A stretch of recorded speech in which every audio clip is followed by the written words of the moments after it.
Fala, Medcoffer, muito bem-vindo a mais um podcast Conforto Médico.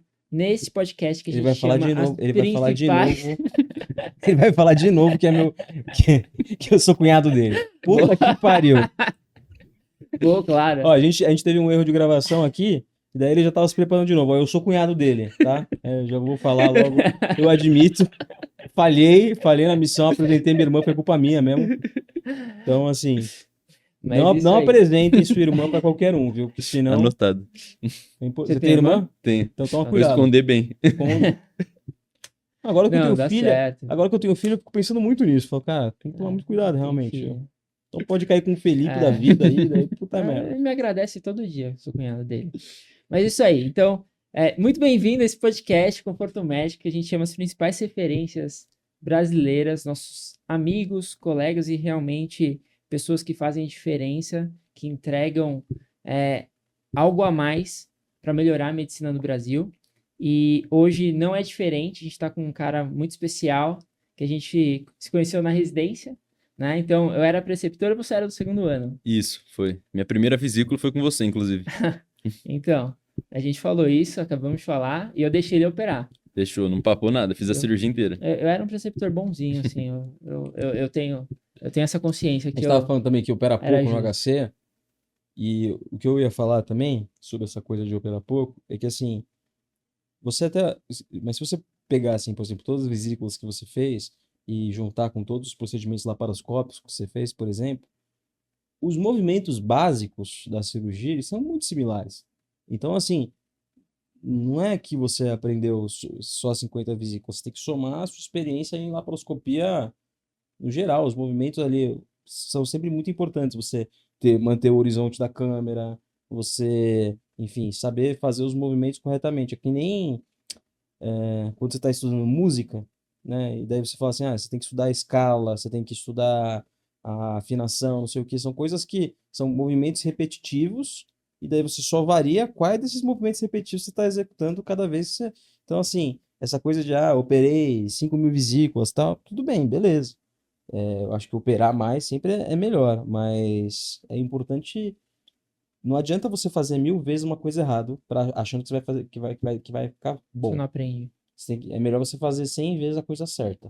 E até cirurgia e na vida, né? A gente também aprende muito com os outros, né? Então, você vê o seu chefe operando, você vê o seu R mais operando. Então, se você tem um N muito grande de cirurgias ajudadas, vistas, obviamente que fazer é mais gostoso, todo mundo quer fazer. Mas você aprende Quem muito nunca, com o quem, outro, quem né? nunca também viu um vídeo de um indiano também no YouTube? É, Start by dissecting the little metal fascia. isso mesmo. Então, hoje, pessoal, a gente está com ele, o Pedro Priante, de falar sobre residência médica, performance e contar um pouco a história dele, porque a história é muito interessante.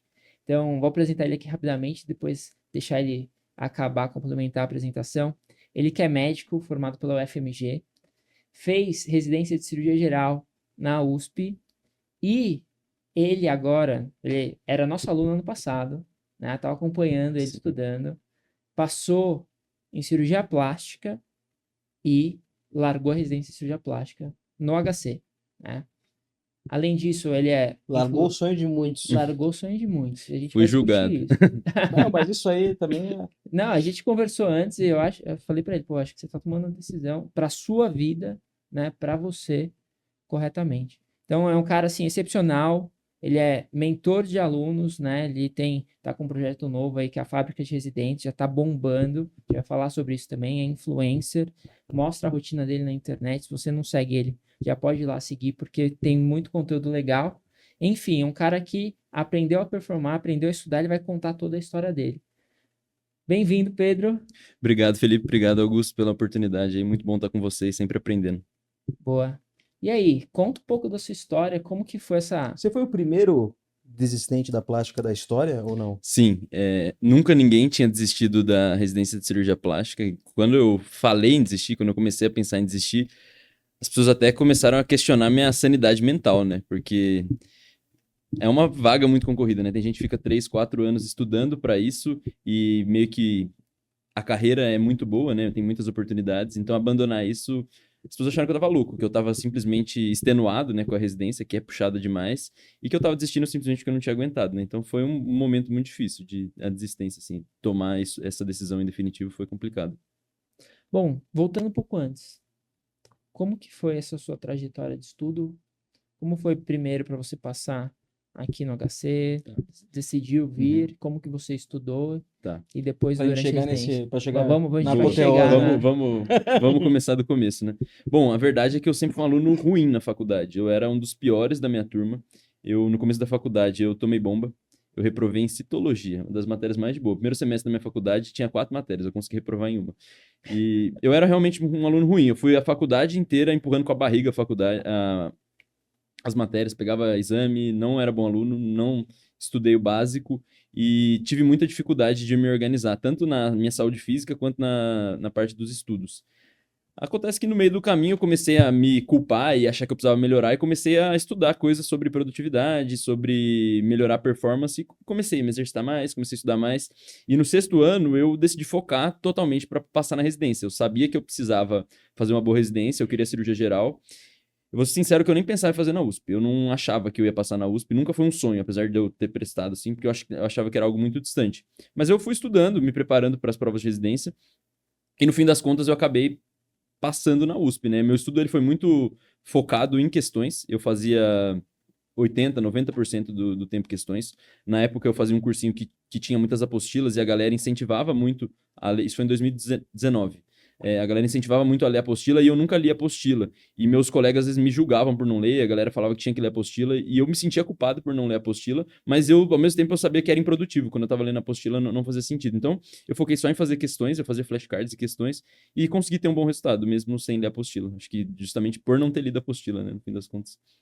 Muito bom. Um negócio que o Matheus já fala desde essa época, acho que foi mais ou menos nessa época. 2019 foi Começaram a quando a rolar gente os ads do começou. rasgue suas É. apostilas. Foi 2019 foi quando a gente lançou pela primeira vez o Medical de cirurgia, né? É. Mais cirurgia. E aí você passou no HC. Passei no HC. Muito bom.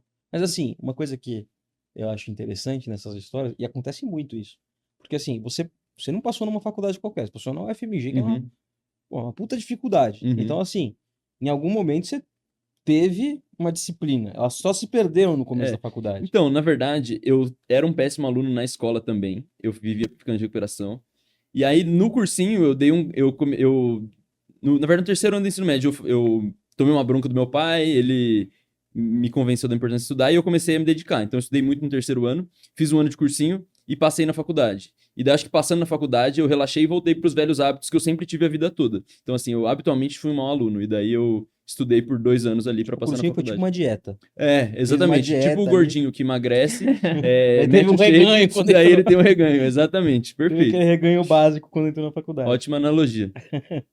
Mas é isso mesmo que acontece. Eu acho que eu sempre falo com o Matheus, eu não sou nenhum cara que faz dieta, assim, mas, assim, essa coisa de hábito é fundamental. O Matheus, que inclusive, infelizmente, não pôde estar aqui hoje conosco, ele é um cara muito engraçado, meu sócio, foi o que eu ia falar. Mas ele é Iron Man, assim, o cara, tudo que ele resolve colocar na cabeça assim, vou fazer, ele pega, vai e faz. Mas esse negócio de alimentação, ele é ou 8 ou 80. Ou ele não tá comendo absolutamente nada, ou ele tá comendo absolutamente qualquer coisa que vem pela frente. E daí, fica essa coisa, porque quando você fica fazendo essas dietas muito restritivas, né, eu acho que isso para tudo na vida. Você retorna depois para posição original, você não consegue segurar isso por, assim, se não é um hábito, muito Criar complicado. hábitos é muito complicado, né? Às vezes o que a gente fez pela maior parte do tempo da nossa vida é o que tem mais chance da gente fazer, né? Às vezes uma pessoa ficou 30 anos sem ir na academia, ela pode estar até indo por 6 meses, né? Mas existe mais chance no longo prazo que ela pare de ir, né? Porque foi o que ela fez a maior parte do tempo da vida dela. Foi o hábito mais enraizado do que ela continue, né? E você Então, começou a escolher esses hábitos aí, foi durante a faculdade? foi durante a faculdade. Na verdade, teve... primeiro assim, eu tinha sobrepeso, tinha pré-diabetes e eu tava desconfortável com as escolhas que eu tava tomando. Eu não tava satisfeito nem com o meu corpo, nem com os meus resultados acadêmicos. E eu sabia que eu precisava mudar. Então, no quinto ano da faculdade, eu comecei a me exercitar com uma regularidade maior. Eu comecei a frequentar a academia, comecei a me alimentar melhor. E no quinto ano eu consegui perder peso. E nesse mesmo ano eu li um livro que chama Milagre da Manhã, não sei se vocês já ouviram falar, mas ele basicamente propõe lá que você faça como se fosse um ritual matinal. Acorde uma hora mais cedo, se exercite, leia, faça meditação, eu não lembro exatamente dos passos, mas que eu não sigo eles todos. Mas ele sugere esse ritual matinal. E aí eu falei, pô, eu acho que se eu fizer isso, minha vida vai melhorar. E daí eu decidi que no sexto ano eu ia fazer esse tal do Milagre da Manhã. E eu me propus daí acordar todos os dias no sexto ano da faculdade, às 5 da manhã, de segunda a segunda, inclusive sábado e domingo, às 5 da manhã, para fazer o tal da rotina matinal. A minha ideia de acordar às 5 todo dia era justamente pela questão do hábito. Eu falei, pô, se eu fizer de segunda a sexta, sábado e domingo eu vou relaxar, e na segunda eu vou ficar com preguiça. Então eu falei, eu vou fazer todos os dias. E eu fiz por mais de 3 meses, todos os dias. Depois de 3 meses eu comecei a fazer de segunda a sexta. E isso mudou muito pra mim, acho que foi a grande virada de chave, porque eu comecei a me exercitar todo dia de manhã, eu li uns 16 livros naquele ano, e eu acho que eu começava o dia no gás e consegui estudar muito mais, então acho que isso, Como que era o teu... Você segura até hoje esse hábito?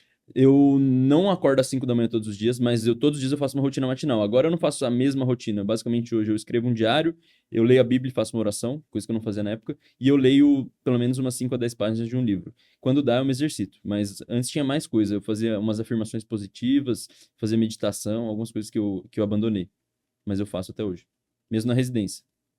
Dias na residência, tu Sim, acordava uma hora... sim, mas daí eu só escrevi o diário e li a Acordava às Bíblia. 2 da Acordava às manhã. 2, né? Inclusive, tem uma. Na residência de geral eu acho que eu não fiz direito, mas na de plástica eu fazia. Depois eu vou contar, mas isso influenciou na minha decisão de largar a residência. O fato de eu fazer essa rotina.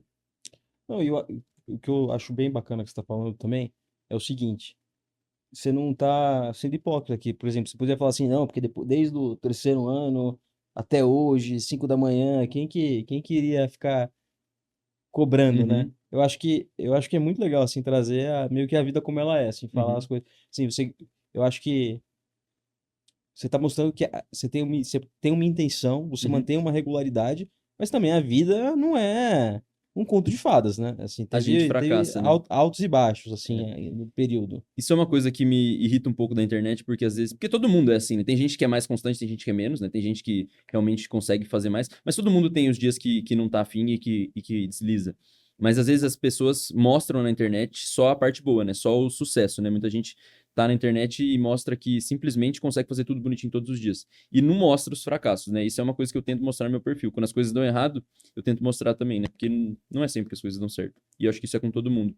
E isso causa muita frustração, né? Quando as pessoas pensam num cara que influencia elas e ele consegue tudo perfeitamente e ela falha um dia, ela se culpa, né? Então acho que quando você alinha as expectativas que é possível fracassar e continuar, acho que isso melhora a expectativa e as pessoas ficam mais motivadas. Boa. E na Na época da média, você tem que acertar mais, né? O importante é acertar mais na Exatamente. média. Tem que acertar mais do que errar, mas tudo bem errar de vez em quando. Bom.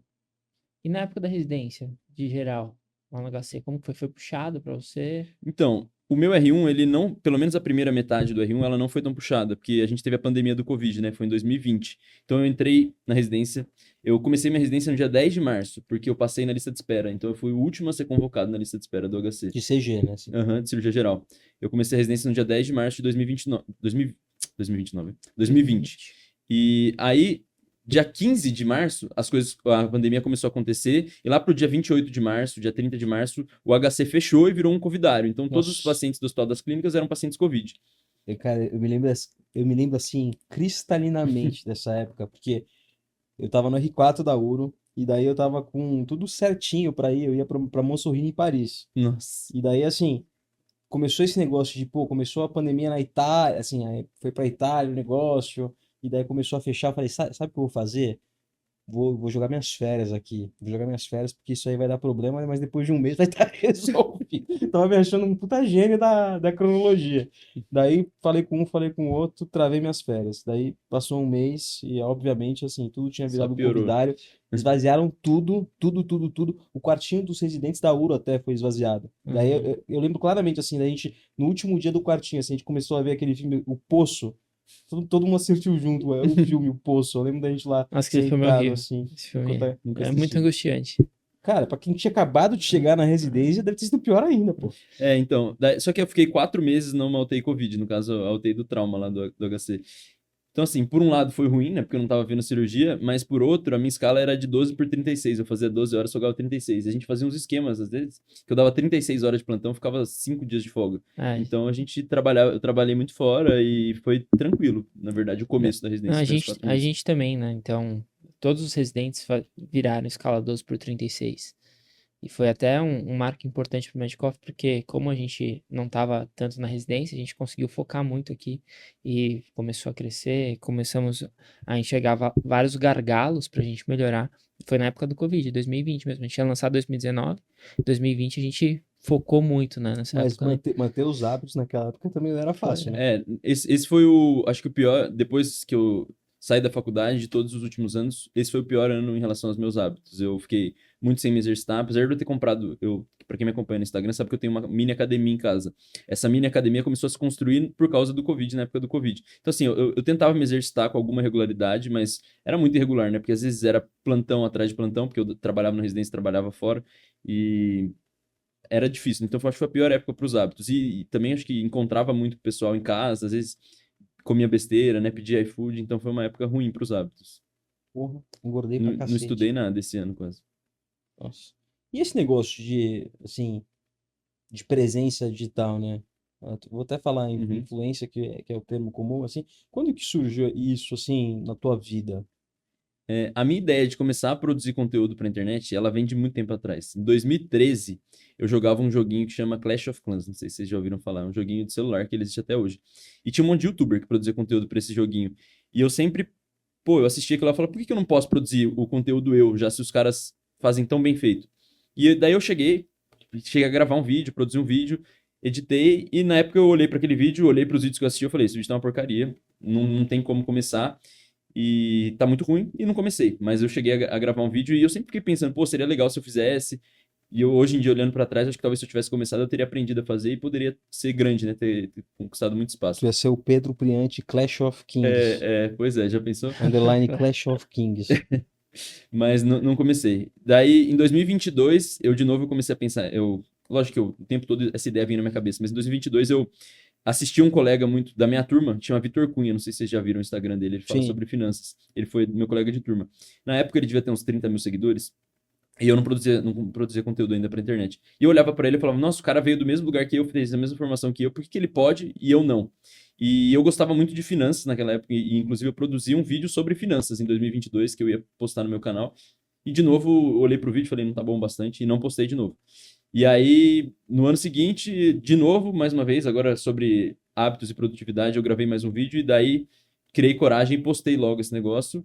E aí, dia depois de ter postado esse vídeo, que foi uma catástrofe, né? Muito ruim, não sabia falar pra câmera, não sabia fazer nada. Só que eu entendi que depois de começar esse vídeo, eu precisava ter constância para poder melhorar. Então, por mais de 6 meses, eu postei todos os dias, um vídeo após o outro, todos os dias, sempre tentando melhorar, né? Vendo o que foi ruim e o que eu podia melhorar. E comecei a ter resultado, né? Depois de um tempo, assim, insistindo bastante. Isso em 23. Em 23. Você já tinha acabado a residência de geral Sim. e não foi direto para Rimais, né? Na verdade, eu fiquei 2 anos parado, né? Trabalhando. Eu terminei a residência de geral em fevereiro de 2022. Então, no ano de 2022 inteiro, eu estudei para cirurgia plástica e não passei. Eu fui para a segunda fase lá do Hospital das Clínicas, fiquei em 10º lugar, 7 vagas. Então, acabei não passando.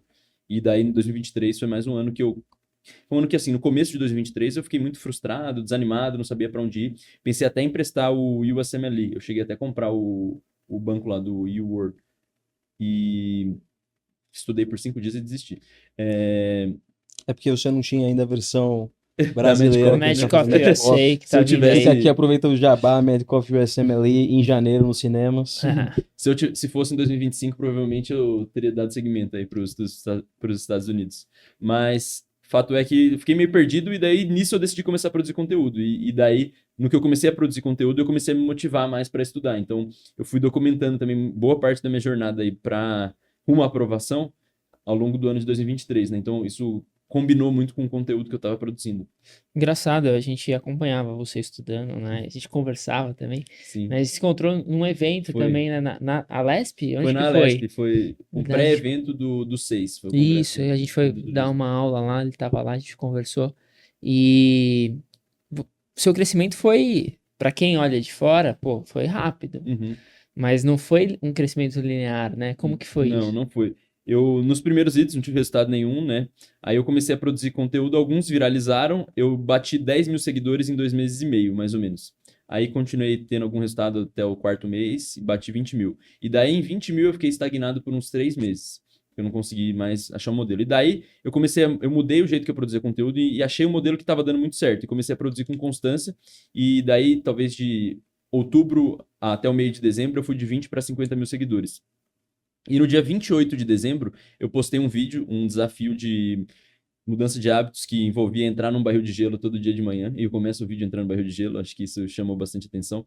E esse vídeo deu 10 milhões de visualizações e me rendeu 75 mil seguidores no único vídeo. Então, no dia 20, entre o dia 28 de dezembro ao dia 31, Foi meio que seu home run, assim. eu fui de 50 para 110 mil seguidores.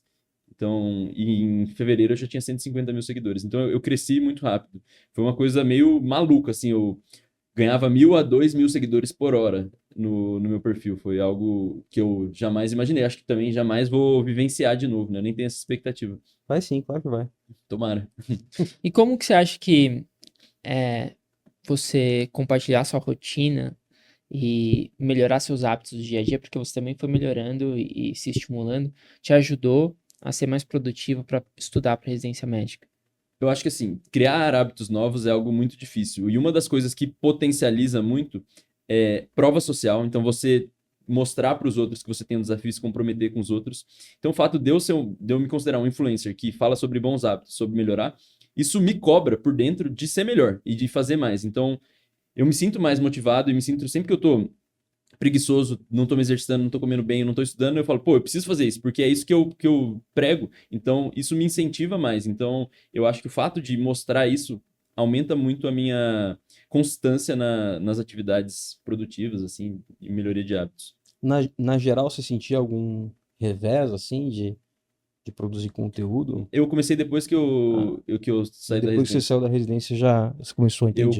Eu saí em fevereiro de 2022. Eu comecei a produzir conteúdo em maio de 2023. Foi um ano e pouco depois. Eu tava fora da residência. Então, inicialmente, eu não tive nenhum problema. Tem sempre aqueles amigos que zoam, né, no começo. Mas foram os mesmos que depois de alguns meses falaram: Nossa, que da hora, me inspira em você, queria umas dicas para também começar.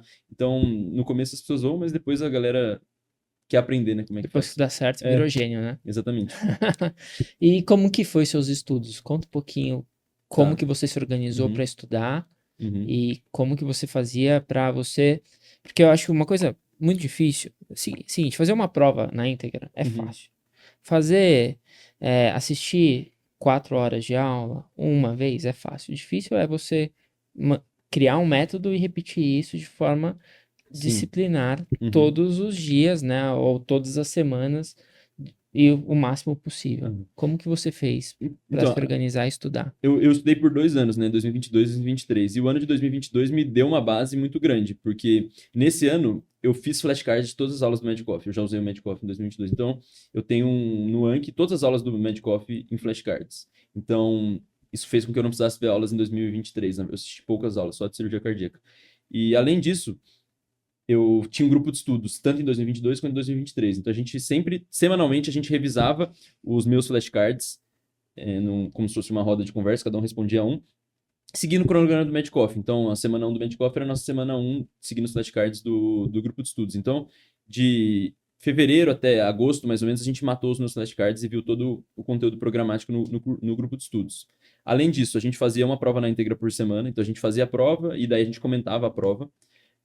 Eu revi meus flashcards mais algumas vezes e eu fazia questões pelo menos 4 vezes por semana. Eu tinha uma meta de fazer pelo menos umas 250 questões por semana, então eu fiz as tarefas mínimas no começo, né? E depois eu ia fazendo questões das instituições que eu queria, além das provas na íntegra. Então acho que foi muito volume de questão, muito volume de revisão com flashcard, que eu acho que hoje em dia eu não faria meus próprios flashcards, eu acho que isso toma muito tempo. Eu acho que talvez eu teria usado os do Medcoff mesmo, que eu acho que isso teria economizado tempo, né? Então a gente iria direto para o método ativo, né? Porque montar o flashcard eu acho que ainda é um método mais passivo, né? Você está meio que ali só copiando e a parte ativa do flashcard é quando você vai para a revisão, né? Então eu acho que isso foi uma coisa que me tomou tempo. Só que ter eles pronto também foi bastante útil.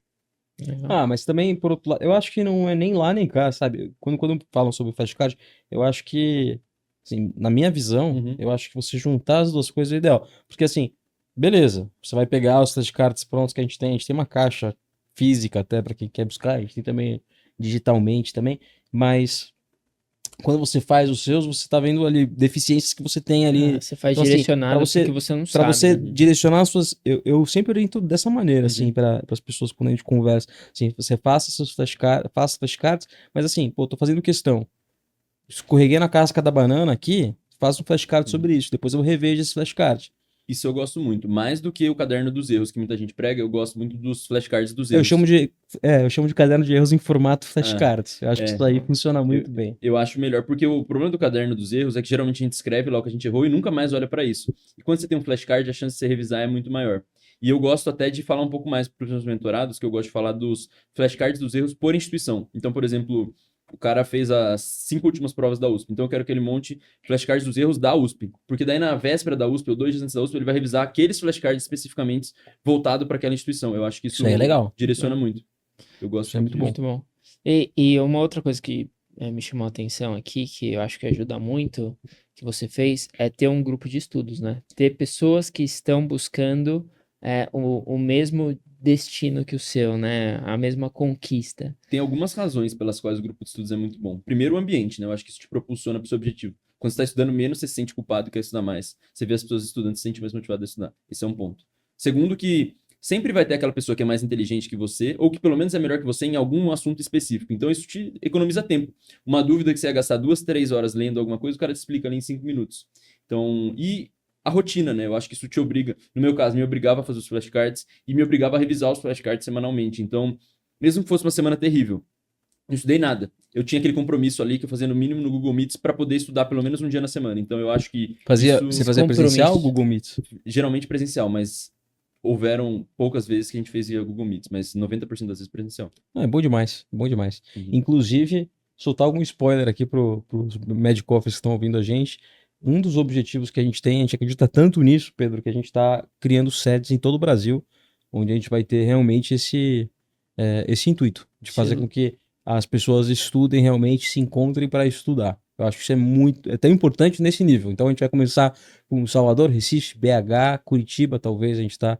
Assim, nesse momento a gente tem essas quatro. E São Paulo, né? Já São tem. Paulo a gente já tem, né? Só vai melhorar o que Eu já acho temos. isso animal. Mas a acho gente isso. precisa, sim.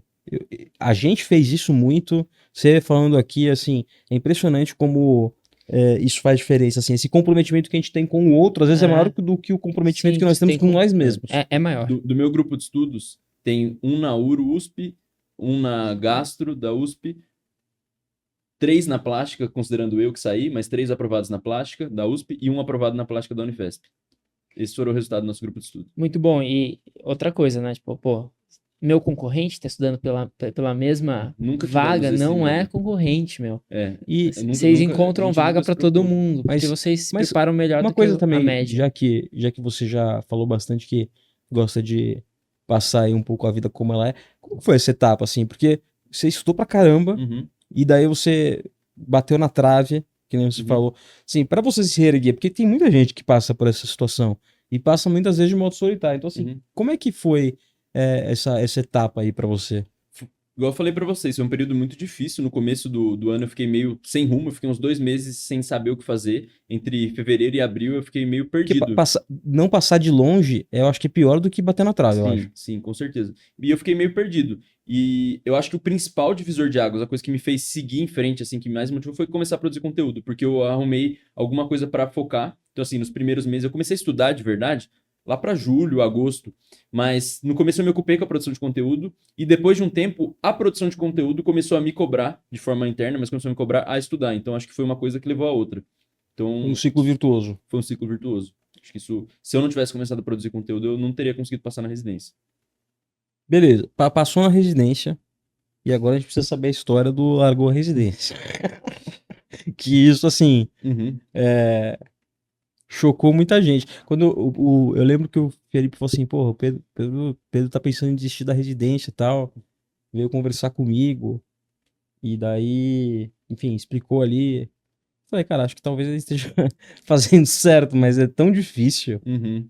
Sim, desde que eu comecei a produzir conteúdo, o conteúdo se tornou algo muito importante na minha vida. Ter as minhas redes sociais, ter a constância de produzir conteúdo, poder expor a minha vida como ela é, isso se tornou algo importante. E quando eu quis continuar fazendo residência e tal, eu sabia que a residência era algo que, pô, é algo também importante. Eu acho que eu quero ser cirurgião, quero dar segmento a isso, mas sem abrir mão da produção de conteúdo. Talvez a produção de conteúdo é algo que vai alimentar as duas coisas, né? Se eu for ser cirurgião plástico, as minhas redes sociais são algo Foi fundamental. exatamente o que eu falei pra ele. Eu falei, mas cara, sério, Tá eu achei que pronto. ele tava pronto, assim, tava É, em...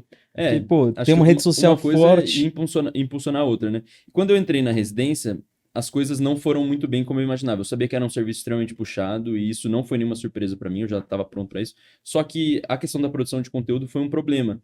Eu não vou especificar muito, mas eu não tinha liberdade para produzir conteúdo da forma que eu gostaria. Houve uma pressão para que eu reduzisse minha produção de conteúdo, que eu não postasse conteúdos enquanto eu estava no hospital. Inclusive, às vezes, pô, saía 5 da tarde, 4 da tarde do hospital, às vezes acontecia, não era comum. Eu não podia postar conteúdo, porque eu tinha que, teoricamente, tinha que estar no hospital, então eu não podia divulgar isso. E ao longo dos meses, foi ficando cada vez mais difícil. Eu vi que eu não estava sentindo mais prazer nem em frequentar a residência, nem em produzir conteúdo, porque produzir conteúdo também ficou um trabalho, eu não conseguia mais. Porque eu acho que muito do que deu certo no meu Instagram foi que eu conseguia documentar minha vida, compartilhar minha vida, e isso começou a ficar algo que não estava mais sendo possível. Então eu fui desanimando tanto da residência, aí na residência estava se tornando uma tortura para mim, e a produção de conteúdo já também não estava mais agradável, e eu não estava vendo mais propósito em nada.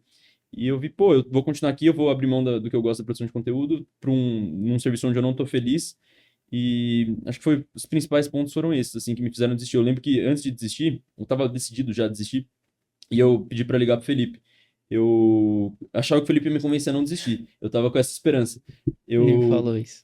eu liguei para ele e pedi a opinião dele. O Felipe, em certo grau, acho que me ajudou a bater o martelo de desistir. Quando a gente conversou, ele me deixou um pouco mais tranquilo, me ajudou. Até agradeço, Felipe. Foi realmente uma conversa muito importante. Porque a real é que eu tive apoio basicamente de quase ninguém. O Felipe foi uma das poucas pessoas que me incentivou, mas mesmo assim eu quis seguir, né? Todos os meus R iguais, R+, chefes, preceptores, não queriam que eu saísse de forma alguma. Me incentivaram a não sair. Minha família, de forma alguma, me incentivou. E minha noiva tava do meu lado, mas mesmo ela ficou preocupada, achou que eu tava tomando uma decisão por impulso. E foi um momento, assim, que realmente foi muito difícil. Mas ter feito essa decisão, hoje eu vejo como a melhor coisa que eu fiz na minha vida, porque eu tô muito satisfeito com o rumo que minha vida tá tomando nos últimos meses. Que bom. Eu posso até te falar, não sei se eu te Claro. falei naquela conversa, porque que eu falei, meu, acho que você tá certo em tomar essa decisão. Eu acho que eu falei isso mesmo pra você. Porque você tava muito convicto, na verdade, né? E eu acho que a gente, né, qualquer pessoa não pode interferir na vida do outro de forma ir contra o que a outra pessoa tá pensando, sabe? Você me mostrou uma certeza e uma clareza, você estava claro disso. Então, pô, quem sou eu pra te falar outra coisa? Porque a gente tem que escolher na nossa vida também onde a gente quer ser feliz, né? Uhum. Onde a gente tá feliz, onde tá fazendo bem, né? Se você tem uma visão futura, clara, de onde você vai estar daqui a 5, 10 anos, e você já tinha uma visão que você não, aquele mundo talvez não fosse pra Uhum. você, né? E você me mostrou isso, falei, pô, acho que você já tá decidido, na Uhum. verdade. E foi por isso que eu fui a favor, né, Uhum. de você parar com a residência e largar a residência, porque, pô, acho que a gente tem que ser feliz nessa vida, Uhum. sabe? E Sim. você é tão útil e tem um trabalho tão legal, tudo que você faz, que talvez você realmente não precisasse da cirurgia plástica, você talvez não fosse ser feliz na cirurgia Uhum. plástica. É que talvez a gente tem medo de abandonar o sonho dos outros também, né? Uhum. Sim, Sim. Fala assim, poxa, quantas pessoas gostariam de estar no meu lugar? Uhum. Mas essas pessoas não são você. Sim.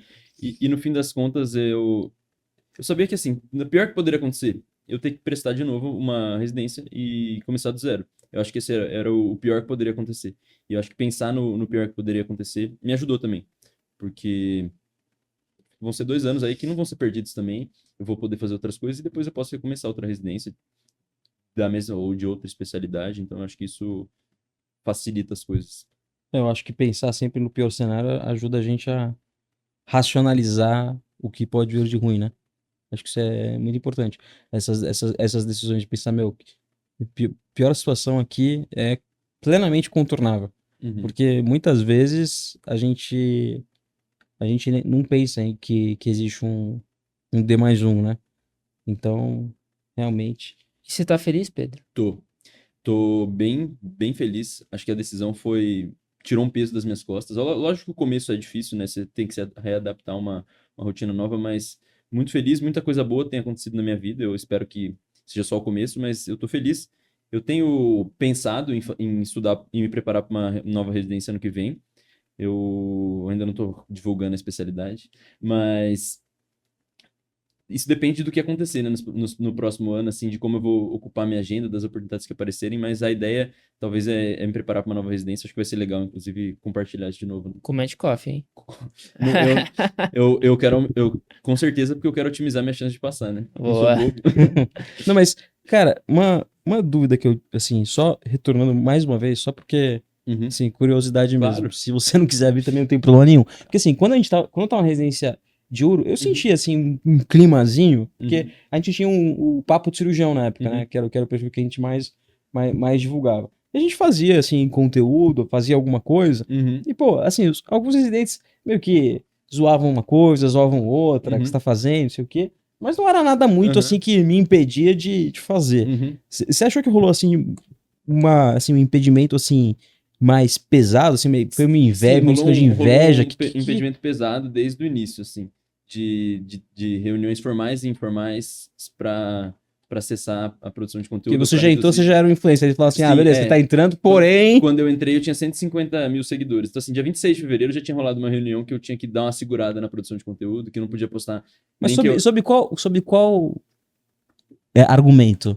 Que, segundo a pessoa que falou comigo, que tinha alguma jurisdição lá do HC que eu não podia nem divulgar que eu era residente da USP na internet. Então, assim, isso desde o começo as coisas foram Pelo amor de desandando, Deus, sabe? né? Isso aí, Então, infelizmente, eu acho que pra mim não tem eu outra tenho palavra certeza senão inveja, que assim, com se todo isso não tivesse respeito. acontecido, eu teria continuado. Eu acho que. Lógico que tem outras coisas que influenciam, mas esse com certeza foi o fator determinante. E isso me ajudou também a tomar decisão. Porque quando eu saí, meu discurso estava meio até desconexo mesmo, porque eu não conseguia justificar e tal. E eu também não tinha coragem de falar isso que eu tô falando pra vocês agora. Quando eu saí, eu não tinha coragem de falar da forma que eu tô falando, sabe? Que isso teve um peso tão grande. E eu falava. E para tentar argumentar, justificar, eu até cheguei a falar que eu queria psiquiatria quando eu saí da residência, porque, sei Sei lá, que né? falava assim, ele ficou louco mesmo, ele quer Pois é. Pois é. Só que, na verdade, era isso. Esse foi o grande problema, né? Só que eu não tinha coragem de falar isso abertamente, porque eu achava que não era algo significativo, que as pessoas iam respeitar, mas hoje em dia eu penso que se elas não respeitam, o problema é delas, porque pra mim é algo importante. Se é importante pra mim, eu que tenho que me preocupar com isso, mas esse foi com certeza o fator determinante pra minha saída. Mas eu acho que isso aí tem que ser revisto, né? Lógico que existe, assim, é lógico que devem haver regras para Uhum, tudo, né? Você não pode divulgar, por uhum, exemplo, coisas de pacientes, essas uhum. coisas. Jamais eu acho que você faria isso. Então, Nem assim, chegou perto disso. assim, eu tenho certeza que você não fez nada que infringisse ali a confidencialidade de alguém, mas Não, eu precisa nunca ser, postei nada precisa, do hospital. precisa ser revisto isso aí, assim. É. Eu acho que não faz sentido nenhum. Não Uhum. faz sentido nenhum. É um pouco de anacronismo, né?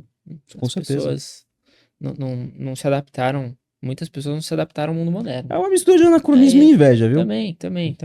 Eu não sei quem Inveja. falou com ele, não conheço, mas realmente tem muita gente que não se adaptou com o mundo moderno. A gente, pô, o seu trabalho como influenciador, como, né, a sua produção de conteúdo ajuda muita gente. Sim. Né? Não tô divulgando casa de aposta nem nada. Você não faz tigrinho. Não, Ah, tá. nem no privado. Eu não sei se você lembra, no teve aquele churrasco dos aprovados do Medcoff, acho que foi dia 28 de fevereiro, algo Lembro. assim. Eu não sei, eu conversei com você naquele dia e contei que já tinha tido essa reunião, não sei se você consegue Fala, lembrar. lembro. Daí você até me aconselhou algumas coisas naquela época, Que mas talvez, né, se é, pudesse contornar isso, contornar, mas... mas as coisas não foram bem. Ah, beleza. E hoje você também mentora vários alunos que estão prestando prova de residência, né? Sim. Sabe o que eu queria te perguntar? Uhum. Qual, na sua visão, é a principal dor dos alunos? Qual é a principal dor? Se organizar, principal visão.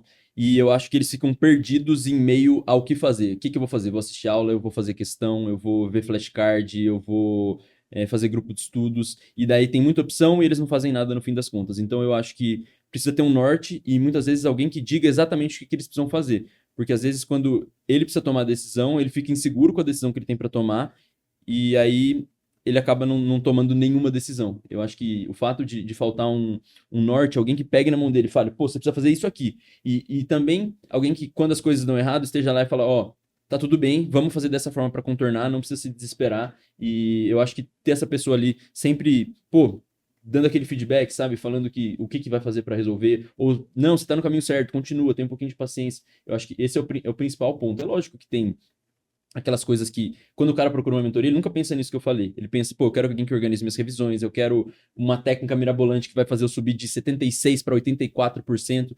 Só que, no fim das contas, essa subida de porcentagem, ou ter as revisões, isso são reflexos da organização e do planejamento de ter alguém ali por trás orientando. Então, às vezes a pessoa pensa na plataforma, na organização, mas tem que ter uma pessoa por trás ali que está guiando e que já passou por isso, né? Que já cometeu esses erros, né? É porque o estudo para residência médica é igual um preparo para maratona mesmo. A gente sempre fala isso, né? É um pouquinho a mais todo dia, né? Então, se você correr 1 quilômetro a mais todo dia, você chega nos 42 depois de muito tempo, né?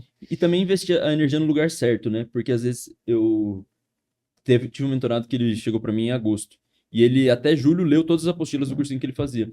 Então, assim, ele estudou muito. Talvez se ele tivesse pegado essa mesma energia que ele gastou lendo a apostila, fazendo questões, ele estaria com uma porcentagem de acertos muito maior. Então, acho que também não é só sobre fazer mais. É sobre fazer certo. O vetor Com da certeza. força. Investir a energia no lugar Com certo. certeza. Não, um tem vetor pessoas que não aplicado. sabem estudar.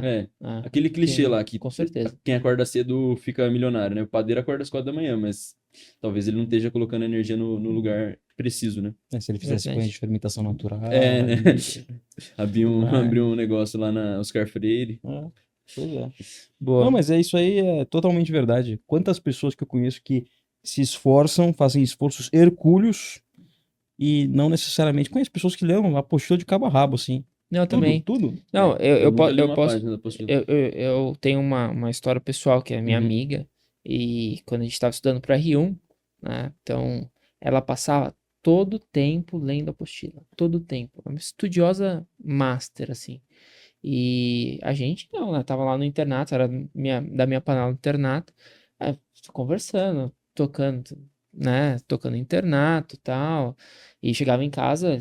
Eu estava muito com o Augusto já, a gente fazia, sempre que dava a gente fazia uma prova na íntegra, corrigia a prova, fazia flashcard, isso que você fazia com o seu grupo de estudos, a gente tinha um bolinho Cara, eu lembro do Felipe, eu não aguento mais, cara. Chega, ele, não, tá terminando o bolinho, tá terminando. Vamos lá, mais Qual um. que é esse? Puta merda. Não, ele tava, tipo, chegava à noite, né, falava, não, Augusto, mais um pouquinho, vai, vamos aqui, vai. Aí a gente corria também bastante juntos, aí ele falou, não, antes de correr, vamos fazer um pouquinho de flashcard aqui. Tinha uma lanchonete de tapioca do lado da minha casa também, lembra?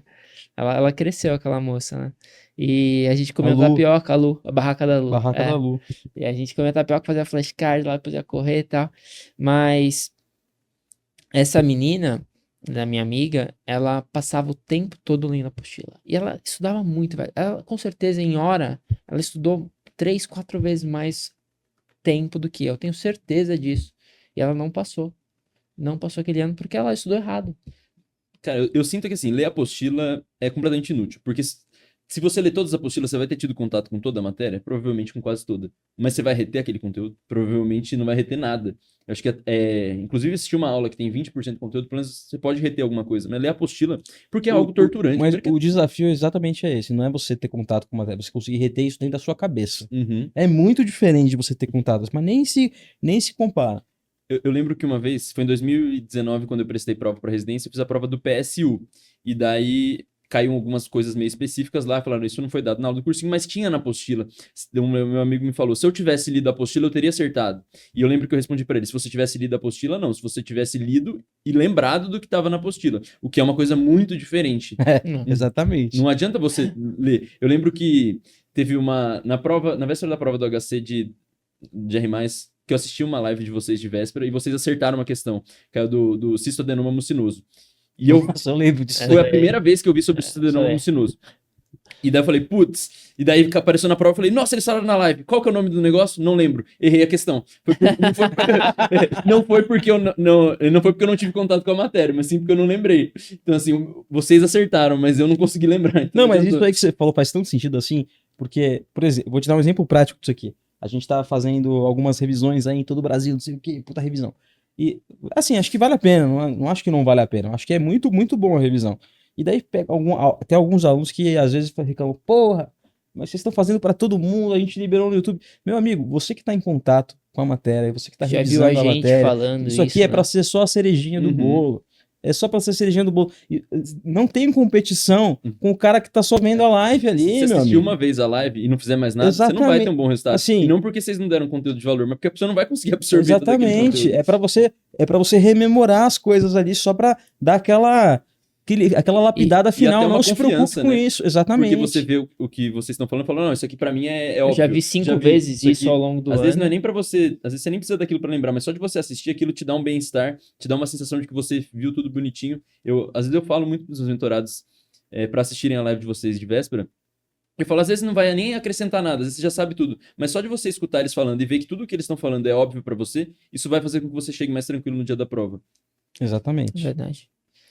Bom, Pedro, vamos aqui para os momentos finais. Tem umas perguntinhas, tipo Marília Gabriela, Beleza. tá? Pra Antes dos você momentos responder. finais. Tem presente aí? Tem presente. E tem uma frase que eu quero lembrar para as pessoas aqui, que é a cara dessa conversa. Para você não ter crítica, é só você não fazer nada, é só você não dizer nada e não ser nada. Daí você não vai incomodar ninguém, não vai, daí você vai viver a sua vida tranquilo, ninguém vai nunca reclamar de você, não vão querer tolir você. É só você não fazer nada.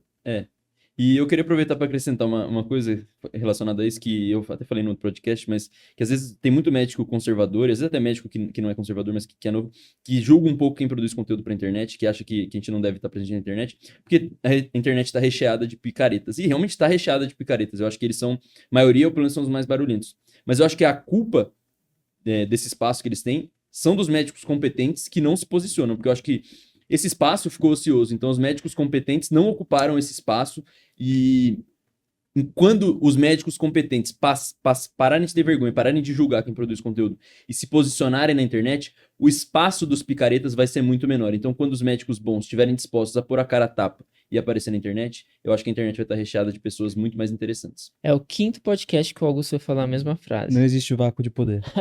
Não tem. Se tá vazio ali, o cara sabe falar bem, ele vai ser romântico ali, vai envolver as pegar as pessoas e pessoas. tal. Uhum. Tem jeito, tem jeito. Verdade. Ó. O bem tem que fazer barulho. Pedrão, Opa. uma garrafinha da Paco pra você melhorar Caramba, eu os tava seus- sonhando com essa garrafa aqui, agora sim. Boa. Só não posso perder. Não vai perder. Ó, essa garrafinha vai pro nosso kit também, dos alunos também esse ano. É uma garrafinha que a gente fez. Vou abrir aqui. É um co-brand, né, da Paco com a gente. E, enfim. Eu, como urologista, fiquei muito orgulhoso para as pessoas beberem mais água. Mas. Ó, que chique, gente. A frase tem tudo com você aí, ó.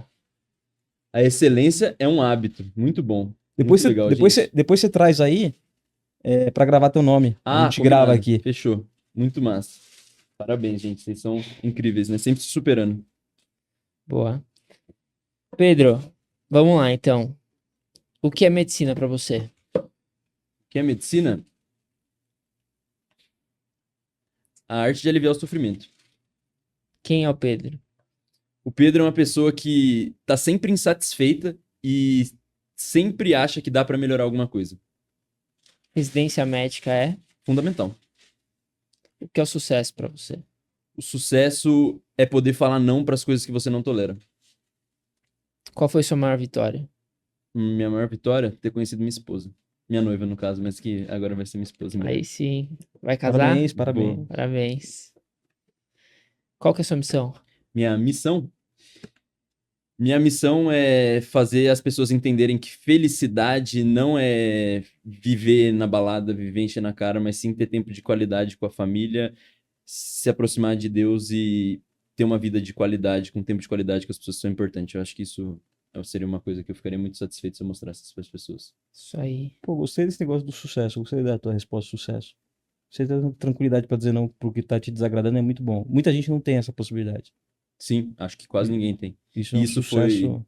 voltando... Isso é coragem. Infelizmente, Isso vou é voltar coragem. naquele mesmo assunto, mas dizer não para residência de cirurgia plástica foi dos maiores alívios para minha vida, né? Então eu acho que eu considero que isso foi um grande sucesso. Você foi muito corajoso. E o mundo é das pessoas corajosas. Quem tem coragem vai vencer quem é mais inteligente. Quem vai vencer qualquer pessoa. Então, a coragem é uma virtude muito nobre, muito nobre. Eu admiro muito. Uma Pessoas frase do corajosas. Flávio Augusto, né, que é sócio de vocês, que eu vi ele falando que o mais inteligente trabalha para o mais corajoso. Né? Verdade. Isso é a mais pura verdade. Não que inteligência não seja importante, eu acho inteligência muito importante, mas coragem realmente é um artigo raro aí na prateleira. Uhum. E dá pra ser desenvolvida, viu? Sim, Você estando no ambiente de pessoas corajosas, convivendo com pessoas corajosas, você fica mais corajoso também. acho que o ambiente te propulsiona para qualquer lado, Molda né? Tanto pro bem quanto pro completamente. mal. Com certeza. Inclusive, já saí melhor aqui desse Não, podcast. semana passada a gente falou com os caras do MEV Brasil, a gente tava falando sobre esse poder de ambiência. Uhum. Mandei pra ele, mandei pro Que Luiz. agora vai ter um professor, abrir um titular concurso. na USP, mandei pra ele. Não sei se ele viu. É. Não, eu falei com ele, mandei mensagem pra ele também, Eu mandei mensagem. compartilhei com o Luiz lá. Os caras são especialistas em medicina Medicina de estilo de vida. Bizarro, meu. Bizarro. Os caras fazem... É É uma ciência impressionante, muito mais assim. profunda do que eu, assim... É totalmente comportamental pra como as pessoas... Cara, Cara, tem tudo a ver com você, inclusive, viu? É, né? Depois entra dá lá, uma né? estudada. MEV Brasil, Medicina Vou do dar Estilo uma de olhada. Vida. Então, as Tem- pessoas cara, pensam como agora se comportam, Dá até um pensam. estalido aqui, cara. Tem muito a ver com você. Muito legal. Bom, é isso aí então, né, pessoal? Show de bola. Você que gostou desse episódio, dá 5 estrelas. Dá uma moral pra nós aí, vai. Compartilha no seu grupo aí de estudos, com seus amigos no WhatsApp, tá? Porque essa mensagem tem que chegar para o máximo de pessoas possível. Como que te encontra na rede social? É Pedro.Priante no Instagram e Pedro Priante no YouTube também. Comecei um canal tem algumas semanas aí, já tem vídeos mais longos com conteúdo mais TikTok? denso. TikTok, Pedro Priante. Muito bom. TikTok eu não produzo muito, mas estou lá também. Isso aí. Então compartilha, dá 5 estrelinhas e até o próximo episódio, hein, pessoal. Valeu, galera. Obrigado, Brigadão. Pedro. Valeu. Valeu, prazer imenso, gente.